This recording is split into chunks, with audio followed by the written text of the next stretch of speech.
Some of the biggest learning opportunities have been not hiring the people on time, hiring the wrong people, not enabling the people and not setting them up for success, holding on to people too long, even after I've realized that, hey, this is not the right person, not applauding success of people in general. So, people centered mistakes have been, well, the biggest mistakes and therefore the biggest learning opportunities. You're listening to the Real Returns podcast, where we learn how real investments can make a real impact. Join your hosts, Andrew and Dan, as they share stories and interview business leaders on how real estate and other forms of investment can create meaningful change for individuals and communities around the world. Hey everyone, welcome back to Season 7 of the Real Returns podcast. I'm your host, Andrew Reichert. I am joined with my co-host, Dan Croce. Dan, what's happening over there today? Andrew, pretty good spirits today. We just had Halloween this past weekend. It's in the rearview mirror. And, you know, I had the spookiest Halloween that I've had in a long time. Because this year, as a middle-aged man, I discovered something terrifying. I am capable of eating an entire neighborhood's worth of peanut butter cups over the course of 2 days. And that's a really scary thing. That's a really, really scary thing. So spooky Halloween. I guess now I crested 40 and I have this Reese's issue that I didn't know existed that I have to deal with. But otherwise, I'm doing all right. So. Reese's are consistently voted the #1 top Halloween candy. So if you're going to pick a vice, you picked the right one. Well, Trust I'm me, excited. They're plentiful. So. They're plentiful. Well, this season is really different and kind of cool. We've been interviewing tech entrepreneurs and founders doing really cool things and having impact on the world. So I don't know if he's into Reese's, but why don't you go ahead and mention who we've got on the show today? Yeah, I'm excited. We've got Vishal Gupta. I am. And he likes cool. Reese's. Then we can hang out. Then we're on the same page. Vishal Gupta is an entrepreneur and B2B tech advisor. He advises B2B startups and product and go-to-market initiatives. He's a CEO, multiple times co-founder himself, turning campus startups into successful businesses. So excited to hear more of his story and learn from him today. Thanks Vishal, a lot, guys, for having me over. Yeah, why don't you say a few words and introduce yourself to our listeners? Thank you, guys, for having me over. Firstly, it's been a pleasure, and I've been watching your podcast now for the last couple of weeks, frankly, and they're riveting. So kudos for bringing these stories to life. Let's see. I'm 48, and how much time do you guys have? No, I'll keep it short. Grew up in small-time India. Did my education in IIT Bombay, which is one of the premier engineering and research institutes in India. Started my first company in the final year of my undergraduate program. Ran that was in channel and incentive management for financial services. Any company which has a large sales force. Ran that for, 7 years. That company was acquired by an Australian company, spent some time with the Australian company, came out, did some angel investing over the next 3 years, realized that angel investing is a very, very expensive hobby. Then got back into operator mode in 2011 or thereabouts. Ran, the name of the first company was Logic. Started the second company, which is called Seclore, in 2011-ish. Ran that till 2025, earlier in the year. Raised, many rounds of capital, grew the company internationally. We had customers we have customers in about 35 countries. Large enterprises like American Express, GM, Ford, Aramco, and the likes, and so on. And now I've stepped out of the operator mode back into doing some investing, some advisory work with other startups, other companies, let's say. Yeah, so it's been an operator, investor journey over the last 25 odd years.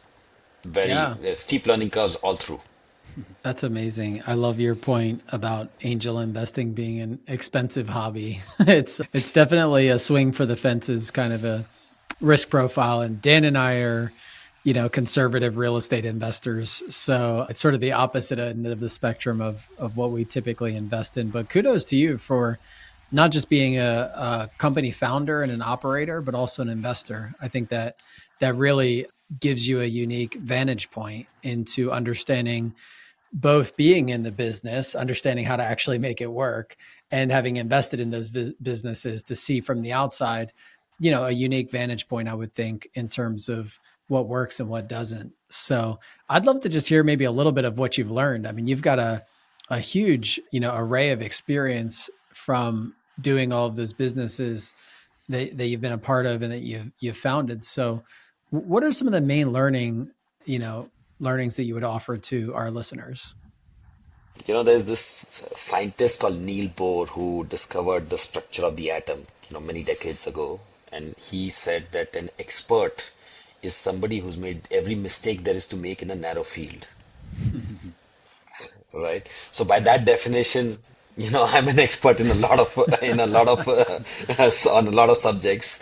I would say, I mean, as I look back, the mistakes that shaped, my investments as well as the companies where I was an operator.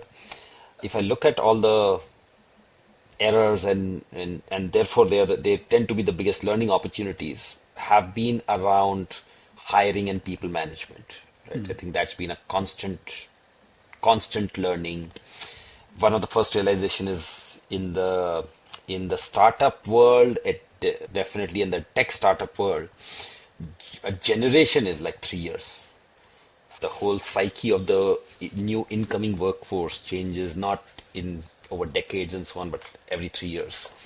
Right, so it's not millennials and whatever is the next Gen Z and Gen Alpha and so on. Right, every 3 years, like it changes.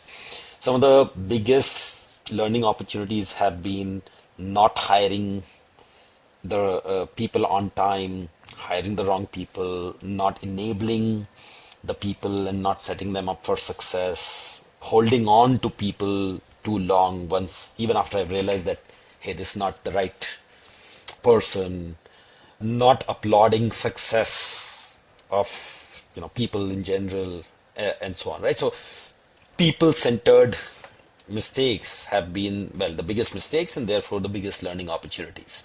Yeah, Right? it's So so that's one fun. whole class. Yeah. I love that. And it's amazing that you would talk about people that, when I ask about some of your greatest learnings from being a tech, entrepreneur and investor, that you would talk about people. And I think that that's brilliant because so many people look at tech companies and obviously AI is getting all of the excitement today. And they say, well, isn't it going to be less necessary to rely on people? And I think what I've learned, and it sounds like what you've learned, is that the people piece is maybe the most critical piece when you're creating a startup and when you're trying to create value in the world. So I love that that's where you started. Absolutely. And I think in the AI world, the number of people required might be lesser, but the importance of those people is actually more because hiring mistakes will become more and more expensive. I mean, that's why Mark Zuckerberg is paying like $250 million Yeah. for an engineer or something like that. Right? There's a reason behind that. These unimaginable numbers, right? So I think that's where the biggest sources of learning have been by far. So I think a good way of describing my last 25 years would be that I went from a number crunching engineer, right, fresh out of college, to I would say a pretty people oriented leader, in both the operator companies that I was a part of, right? So that's a good way of describing the journey. Yeah. Let's double click on that Yeah. real quick. I'd love to hear a little bit more about what that transition was like. So you're transitioning from, you're an engineer by education, you're an engineer by mindset, and then you're going to make this transition into thinking about being a CEO, a founder, and really having that people orientation. Talk me through that transition. What was that like for you? Very tough and frustrating in the early years, right? So if you have a problem, the engineering mindset is, hey, you have a problem, you break it down into smaller chunks, solve the individual parts, put it all together like a Lego brick set, and you've got the solution to the main problem, right? That's the like standard operating procedure. In like if you want to build a robot, you break it down. You first build the mechanical system, you build the electrical system, you build a control system, whatever, right? Put all of this together, you've got a robot, right? Simple. And at least my approach, fresh out of college, was to look at that as the formula for any kind of challenge, including people challenges, right? Somebody's career aspirations are not being met.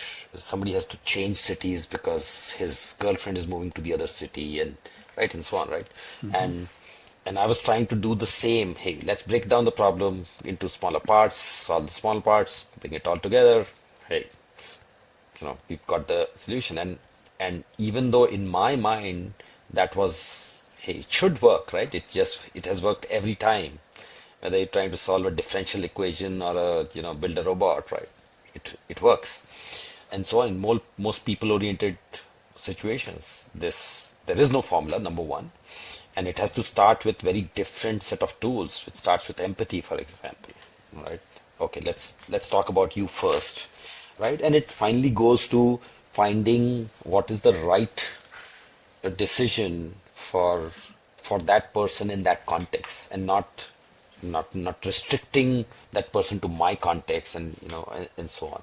Right? So of course it's very, very different, and that transition, and I think it's a constant learning. I'm still going through it, yeah, as we speak, but yeah, that's been one of the big transition from logic to empathy as the main tool. That's so good. From logic to empathy as the main tool. I mean, that is really a great summary of thinking about, that transition from engineer to founder CEO. It's just, moving from that logical mindset to really connecting with people. I love that. Yeah, yeah. Vishal, I'm curious, as you think about potentially another transition today to being, away from operator mode back to advisor, maybe investor mode, how do you filter the kinds of opportunities that you're inspired to get involved with? I'm assuming you probably have to be selective about, I want to pursue this opportunity and not this one, or I want to work with these kinds of companies and advise them and not these. Is it more your domain expertise? Is it the kinds of entrepreneurs you're working with? Or how are you filtering through where to direct your energy today? I'll go back to the same thing, which is the first criteria is that it has to be a set of people I enjoy working with, right? Because then it doesn't feel like work at all to start with. So I short select first based on the people, because if you are in the right in the right company, most of the problems get sorted, right? If you have a product challenge, if you have a go-to-market challenge, if you have a delivery challenge, right, or if you have a cash flow challenge and so on, those are far easier problems to deal with than just, hey, you don't enjoy working, spending 8-10 hours, and some of the reason that people come to us, or people come to me at least for advice or investment, is that they're not in a good spot in a particular context, right? That, hey, sales is not going as they're anticipated, or the product has quality issues, or something like that, right? And which also means that it should be fun to spend time with them in a tough situation, right? So, which is a much higher bar than just having fun, right? Just hang out with the boys in the pub, right? That's not the context of the environment, right? And so on. So that's the first criteria. Once I move past that, I'm for most part attracted to technology companies, right? Just because I'm able to appreciate the impact that technology is already having, and will continue to have in how the world in general shapes. Right. So that's usually my second filter, although I am working with a couple of non-technology companies also, just to open my own. It's more learning than advising in that case, right? But most of it tends to be technology companies, and then I look for impact, which is what could be the impact of this company or this technology when it's fully actualized, right? So I think those are the three criteria, and if that is if these three boxes are ticked, then everything else sorts itself out. Vishal, I love that. It sounds like you've got yourself a nice set of criteria that you can use to evaluate potential investment opportunities, and honestly, just to evaluate any company, to see what they're actually doing. I'd like to unpack the impact piece a little bit, if you don't mind. Can you tell me a little bit more about how you think of that? I think a lot of people, when they think tech company, they think of impact maybe in terms of creating jobs, but I think tech really can be and is so much more than that. So how do you think of impact, and what are some of the maybe metrics that you're paying attention to? It's in my case, I don't,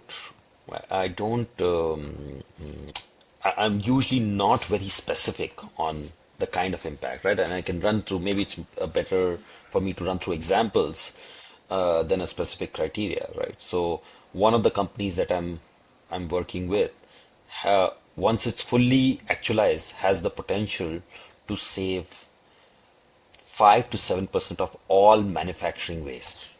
And when I say all manufacturing, it means whether you're making a drug or a car or a solar panel, it doesn't matter, right? All manufacturing waste, right? Now that's a good example of, and if you look at saving 5% of all waste in the world, right? Look at the carbon footprint impact that it has, right? Look at the revenue impact, the EBITDA impact of something like this, right? That's serious impact in every way, right? Commercial, social, environmental, and right, and so on. So that's one way of looking at impact. Another company that I'm working with is a communication security company, and with that, a lot of the times where people are getting defrauded of money and there's life savings and so on can be avoided. And this technology is especially focused on elderly people because they are phone enabled in nearly all cases, but they are not cybersecurity aware in most cases, right? And so on. So suddenly you at age 70, you find that your 401k is gone, right? Which is a terrible thing to happen, but it's more common than one might imagine, right? So those are good, those are good examples of what I would consider to be high impact companies. Yeah, that's great. Thank you for sharing a couple of those. And I'll just ask one more question before Dan leads you through the lightning round. As you think of your next, 5 years, 10 years, and you think of being a part of those kinds of organizations and creating that kind of impact, what gets you most excited? Like, what are you really excited about as you look at what's on the horizon? I think what gets me, a little bit of this is biased by companies that I have been an operator in, but I think the digital world is also becoming a more and more insecure world, right? The number of frauds, the number of cyber attacks, countries attacking each other, right? It's just increasing. And what gets me, all energy, full of energy every morning is, are there ways in which we can make the digital world a safer place, right? It's an incremental, it's a cops and robbers thing. The robber runs faster, the cop has to run faster, right? Those kind of things. But I think that's one thing that really excites me. Love that. Well, I really got a lot out of just hearing what you're up to and hearing what you've done in the past and what you're thinking about doing and where you're heading in the future. So, Dan, why don't you go ahead and lead Vishal through the lightning round? Yeah. All right, Vishal, this will be fun. What would you say, personal or professional, whichever way you want to take it, is your biggest win? That's a tough one. It's a lightning round. Okay, I'll not think too much. Professional. I'll go with professional. This was at Seclore. We were raising our Series B, if I remember it right, and we were also pursuing a very large opportunity with the world's largest financial services company.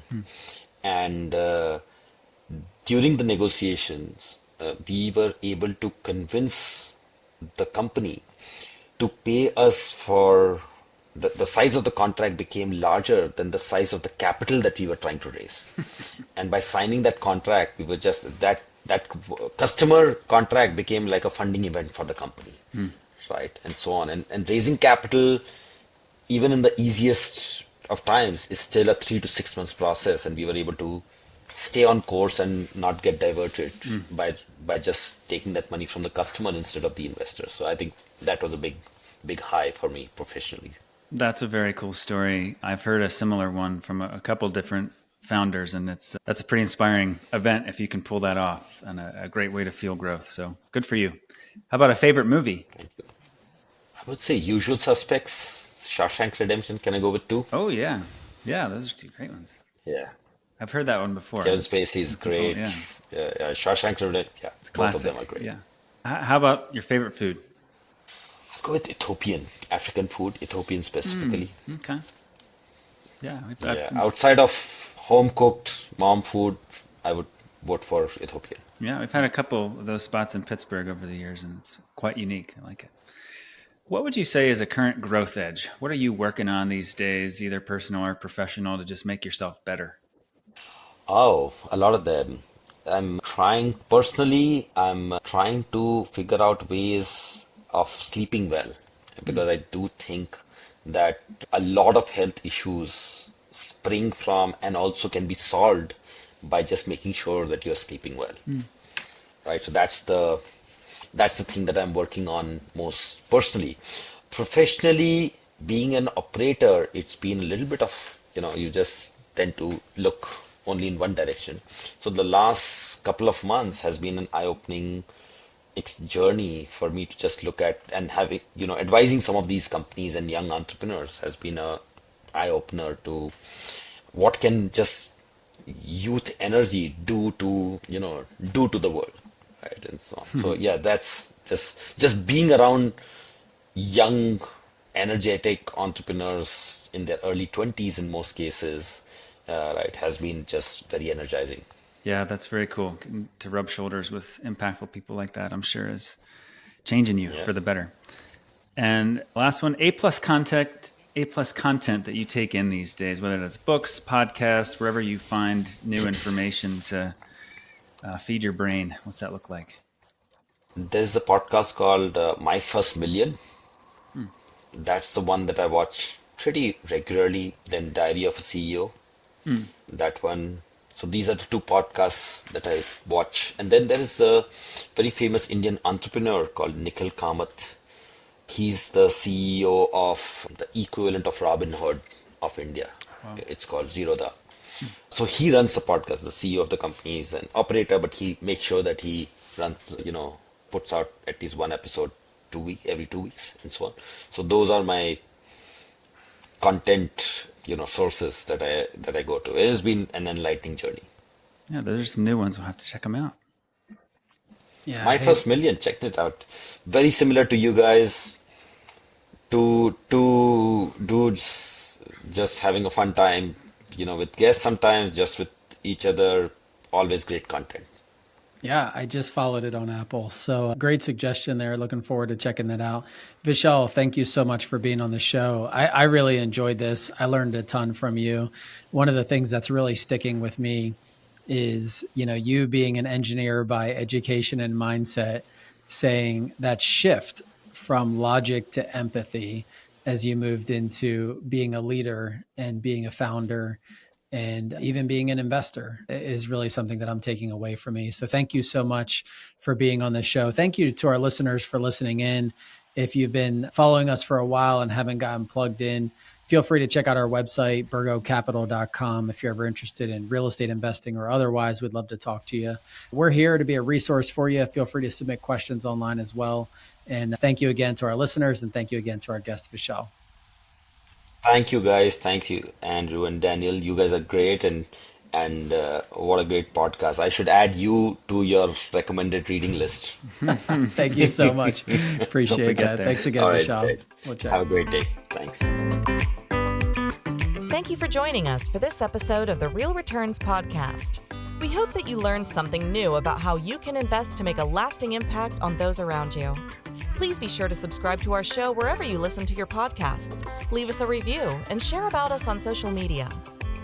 We hope you will join us for our next episode, where we will be continuing the conversation around impactful real estate investing.